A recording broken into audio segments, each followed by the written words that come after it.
Palma del Río es un pueblo de la provincia de Córdoba, está situado en la confluencia del Guadalquivir con el Genil.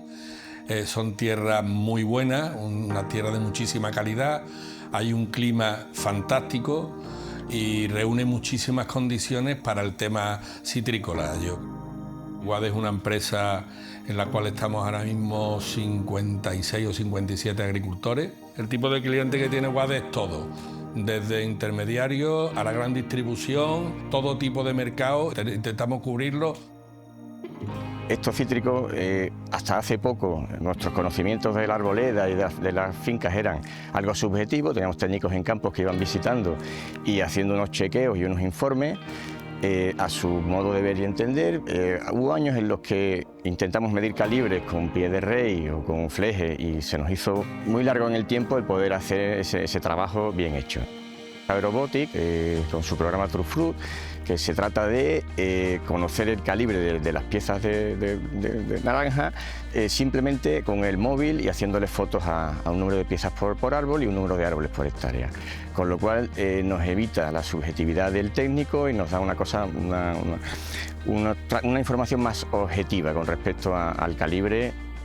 Para nuestra empresa, TrueFruit Agrobotic fue un descubrimiento porque nos ayuda mucho en los temas de conocer la fruta que tenemos en campo, tanto en socio como a la hora de las compras, con lo cual tenemos información precisa de los calibrajes que vamos a obtener de esos cultivos, de esas fincas, y luego también podemos valorar y podemos hacer una previa liquidación, digamos, a la hora de las compras, sabiendo qué calibres tenemos y qué calidades vamos a obtener a futuro. Para nosotros es una aplicación muy importante.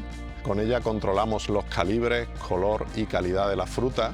También es muy interesante a la hora de comprar fruta, ya que nos permite ver cuándo la fruta reúne el requisito necesario para poder hacerle la oferta a ese agricultor. Para nosotros comprar la fruta en el momento y con los calibres óptimos es lo que nos permite tener unos beneficios económicos de cara a la campaña. Agrobotic nos ha ayudado mucho en la forma de trabajar porque nos ha mejorado muchísimo el sistema de trabajo, ya que tenemos los calibres más exactos, las calidades más exactas, y esto nos mejora muchísimo el tema de campo, el tema de almacén a la hora de trabajar y el tema comercial por la información que tenemos y lo precisa que es.